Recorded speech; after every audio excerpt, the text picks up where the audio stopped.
Stocks पर नजर डाल लेते हैं। और इस बीच टीसीएस देखिए अब ये स्टॉक आ चुका है 3% ऊपर, और बाकी सारे आईटी स्टॉक्स में भी हम देख रहे हैं कि काफ़ी शानदार तेज़ी इस वक्त देखने को मिल रही है। मार्केट में थोड़ा करेक्शन आया है, लेकिन आईटी स्टॉक्स मजबूती के साथ खड़े हुए हैं। अंशुल जी, क्या नज़रिया बन रहा है आपका? अभी मौजूदा जो स्तर दिख रहे हैं, कहीं पर मौके देख रहे हैं आप ट्रेड लेने के लिए आईटी में?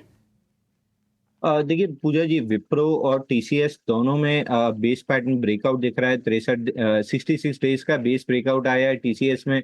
ये अपना ऑल टाइम हाई जो बना था 4224 का मेरे चार्ट पे दिख रहा है, इसको टेस्ट कर सकता है तो स्टॉक में बाइंग कर सकते हैं। बट लार्ज कैप स्टॉक है, स्लो मूवर रहेगा, तो मिड कैप स्मॉल कैप की तरह फटाफट मोमेंटम नहीं दे देगा, थोड़ा सा समय लेके ट्रेड करना चाहिए।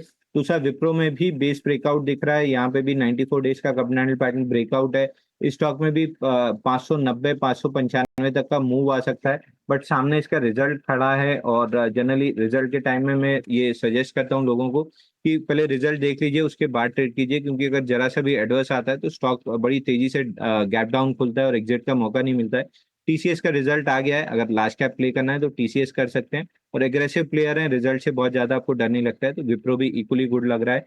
575 590 रुपए तक आ सकता है, 94 डेज का बेस ब्रेकआउट है।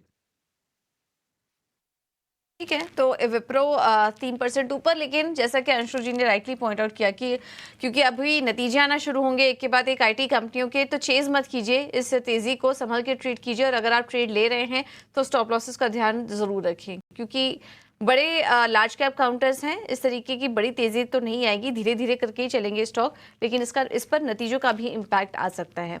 इन्फो एज ये स्टॉक भी आया तेजी से ऊपर और अब 3.5% ऊपर कारोबार कर रहा है इन्फो एज का शेयर। इन्फो एज में अंशुल जी क्या सलाह देंगे आप?